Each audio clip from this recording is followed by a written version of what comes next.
نحمدہ ونصلی علی رسولہ الکریم اما بعد۔ ایک ساتھی نے سوال پوچھا کہ عورتیں تبلیغ میں جاتی ہیں، آپ یقین کریں بعض سوال ہوتے ہیں نا میرا چہرہ بگڑ جاتا ہے، میں جذبات میں نہیں آتا، دو تین چیزوں میں جذبات میں آتا ہوں۔ ایک والدین کے مقابلے میں کوئی پوچھے نا سوال، جیسے یہاں ایک نوجوان ہے، میرا والد جو ہے نا مجھے توجہ نہیں دیتا، مجھ پر ظلم کرتا ہے، ادھر ہی بیٹھا ہوا تھا، میں نے اس کو کہا میرا دل کرتا ہے میں تیرا گربان پکڑ کر تجھے باہر سے جوتا لے کر ماروں، تجھے مسجد کے اندر ماروں۔ یہاں ایک عورتوں کے بارے میں جو پوچھتے ہیں نا تبلیغ میں جانا، میں ان سے پوچھتا ہوں عورتیں وہاں جائیں جہاں نام نہیں لے سکتے، وہاں آپ کا فتویٰ گیا ہے کبھی؟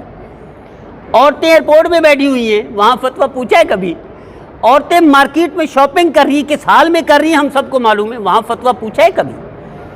عورتیں، میں ان جگہوں کا نام نہیں لیتا جہاں گھوم رہی ہیں، میں کہتا ہوں چھوڑے یونیورسٹیوں کالجوں میں دیکھ لیں ہماری بہنیں بیٹیاں کیسے پڑھ رہی ہیں، کیا وہاں فتویٰ نہیں پوچھتا آپ کا؟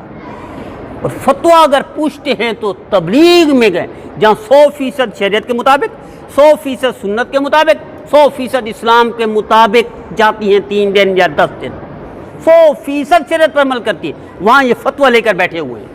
وہ جہاں بالکل کپڑے نہ ہونے کے برابر ہے وہاں کبھی فتویٰ نہیں پوچھے گا مسلمان۔